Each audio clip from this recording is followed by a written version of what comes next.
Momentum के basics पढ़ने के बाद अब जो नेक्स्ट चीज है वो है हमारे पास law of conservation of momentum.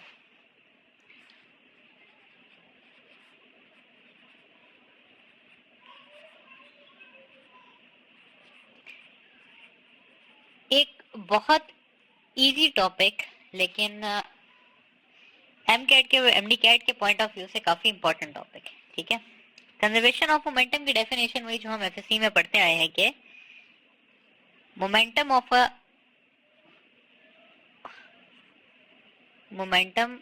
Of an isolated system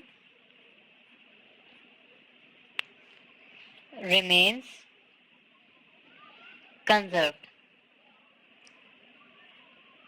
ठीक है, या कांस्टेंट एक ही बात है, कंजर्व्ड या कांस्टेंट एक ही बात है। इसमें आइसोलेटेड सिस्टम का क्या मतलब है पहले वो देख लेते हैं। आइसोलेटेड सिस्टम क्या होता है? ऐसा सिस्टम जिसमें एक्सटर्नल फोर्स जो है वो जीरो होती है, यानी कि हमने बाहर से कोई फोर्स अप्लाई नहीं की होती। ऐसे सिस्टम में हम लिख देते हैं कि initial momentum is equal to final momentum, या मोमेंटम जो है वो कांस्टेंट रहता है।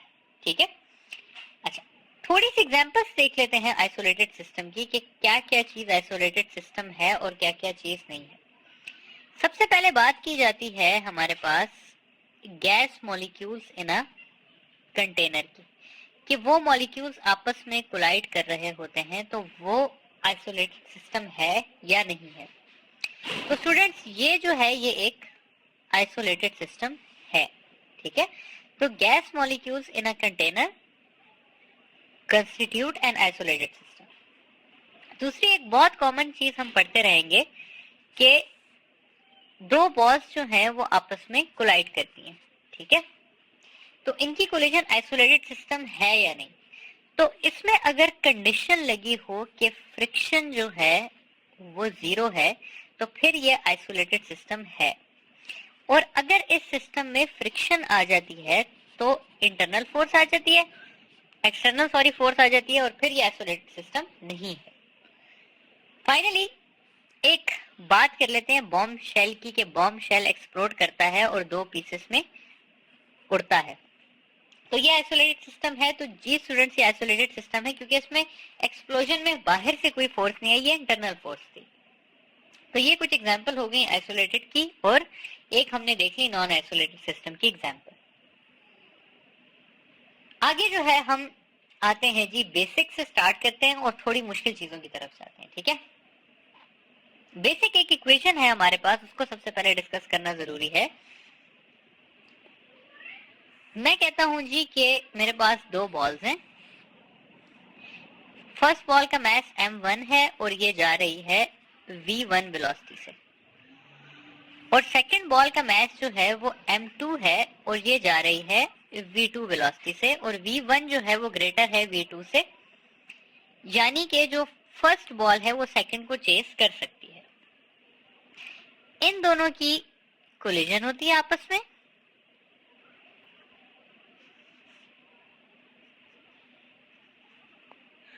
और ये मूव करने लग जाते हैं v1 डैश से, और m2 मूव करने लग जाता है v2 डैश से। ठीक है, तो यहाँ पर जो एब्रिविएशंस मैंने यूज की हैं उसमें मेरे पास m1 जो है वो मास ऑफ फर्स्ट बॉडी है, जो m2 है वो है मास ऑफ सेकंड बॉडी, जो v1 और v2 है वो है वेलोसिटीज बिफोर कोलिजन की, और जो v1 डैश और v2 डैश है वो है वेलोसिटीज आफ्टर कोलिजन की। और स्टूडेंट्स आगे भी मैं जहां पर v1 डैश या v2 डैश यूज करूंगा तो वो मेरा आफ्टर कोलिजन होगा। ठीक है, तो मैंने अभी आप लोगों को इससे लिखवा दिया कि आगे आने वाले टॉपिक्स में जब मैं ये सिंबल्स यूज करूं तो आपको पता होगा कि सिंबल का क्या मतलब है। अच्छा, अब law of conservation of momentum के मुताबिक ये एक आइसोलेटेड सिस्टम है क्योंकि इधर मैंने फ्रिक्शन जीरो कंसिडर किया। ठीक है, आइसोलेटेड सिस्टम के मुताबिक इनिशियल मोमेंटम जो है वो फाइनल मोमेंटम के इक्वल होता है। ठीक है, इस वजह से मैं लिख सकता हूं कि m1v1 plus m2v2 is equal to m1v1 dash plus m2v2 dash. ठीक है, अब ये एक इक्वेशन है जिससे हमारे पास एमसीक्यूज आ सकते हैं, लेकिन इतने आते नहीं है। मैंने पर्सनली इस इक्वेशन से एमसीक्यूज काफी कम आते देखे। और ये जो कोलिजन वाली सारे जो हमारे पास एमसीक्यूज वगैरह हैं, ये हम क्लियर करेंगे इलास्टिक कोलिजन में। ठीक है, लेकिन इससे हमारे पास सवाल आ क्या सकते हैं उनको देखते हैं। ठीक है, शुरू करते हैं सबसे पहले अपने पहले सिनेरियो से, जो कि है रॉकेट का फिनोमेना। ठीक है, तो रॉकेट से स्टार्ट करते हैं। अच्छा जी, रॉकेट इस तरह से होता है कि एक अगर रॉकेट है, ठीक है, तो वो गैसेस प्रोपेल करता है।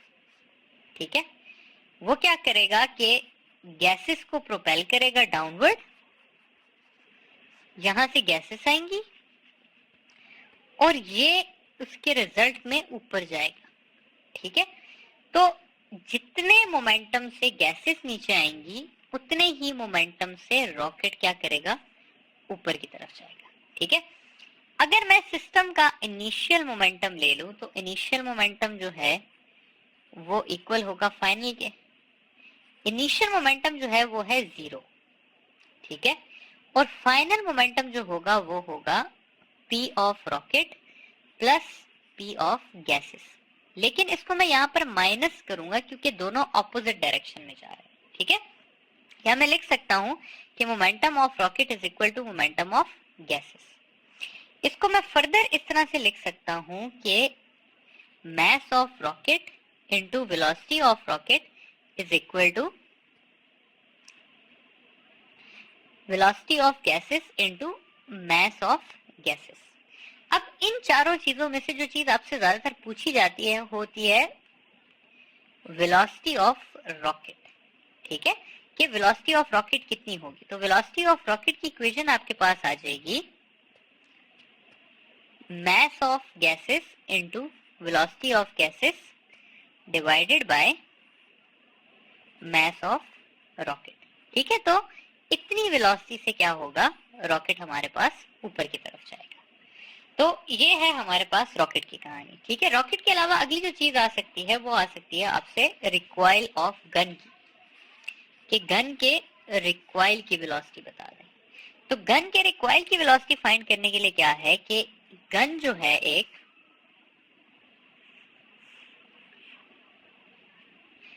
उसके अंदर होता है बुलेट। ठीक है, और इन दोनों का इनिशियल मोमेंटम होता है 0।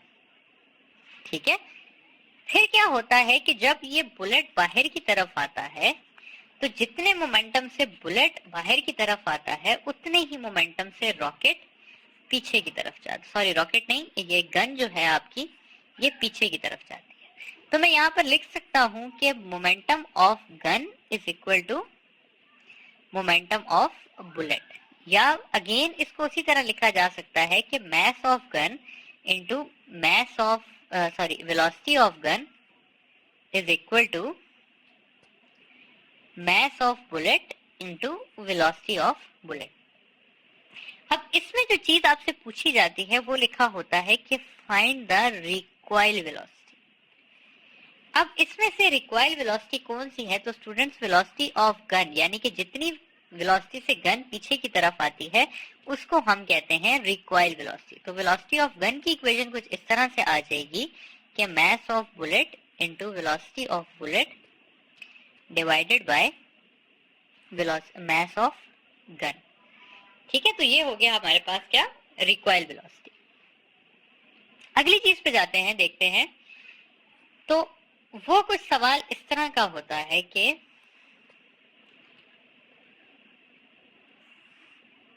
एक ट्रक है हमारे पास और एक कार है, और क्या होता है कि ये ट्रक आता है और इस कार को हिट करता है, और यहां पर लिखा होता है कि दे स्टिक टुगेदर, यानी कि जुड़ गए हैं। ठीक है, और अब स्टिक टुगेदर करने के बाद हमें क्या पूछा जाता है कि इनकी कंबाइंड वेलोसिटी फाइंड करके।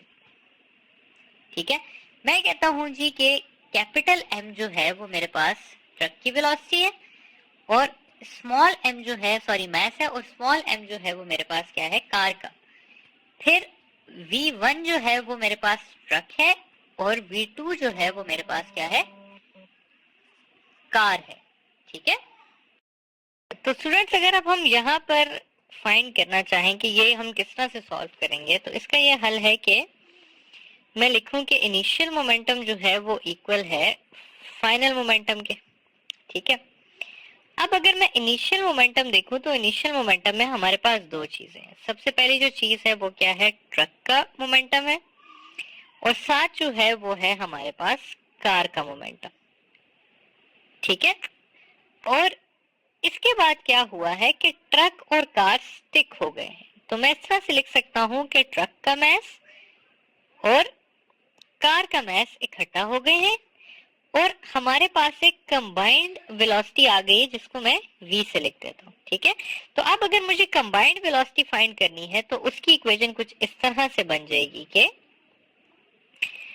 m1 capital M v1 plus m v2 divided by m plus m। ठीक है, तो ये आ जाएगी मेरे पास कंबाइंड वेलोसिटी। अब इसमें ना स्टूडेंट्स थोड़ा सा चेंज आ सकता है अगर ये सवाल इस तरह से आ जाए। सेम यही सवाल होगा, सिर्फ फर्क ये होगा कि यहाँ पर कार जो है वो टूवर्ड्स ट्रक मूव कर रही होगी। तब क्या होगा, तब ये होगा स्टूडेंट्स कि आपकी इक्वेशन कुछ चेंज होके इस तरह से हो जाएगी कि m1 v1 प्लस m2 और v के साथ लग जाएगा माइनस। क्यों माइनस लग जाएगा, क्योंकि वो दोनों ऑपोजिट डायरेक्शन में मूव कर रहे हैं। ठीक है, तो जब माइनस लग जाएगा तो ये इक्वेशन कुछ इस तरह से चेंज हो जाएगी कि m1 v1 minus m2 v2 is equal to m plus m into v, और v हो जाएगा m v1 minus m v2 divided by m plus m हो जाएगा। ठीक है, तो ये इसकी दो वेरिएशंस हैं जो मैंने कहा आप लोगों को बता दूं। तो कॉमनली यही देखा गया है कि इन्हीं सवालों में से सवाल आ रहे होते हैं law of conservation of momentum के। ठीक है,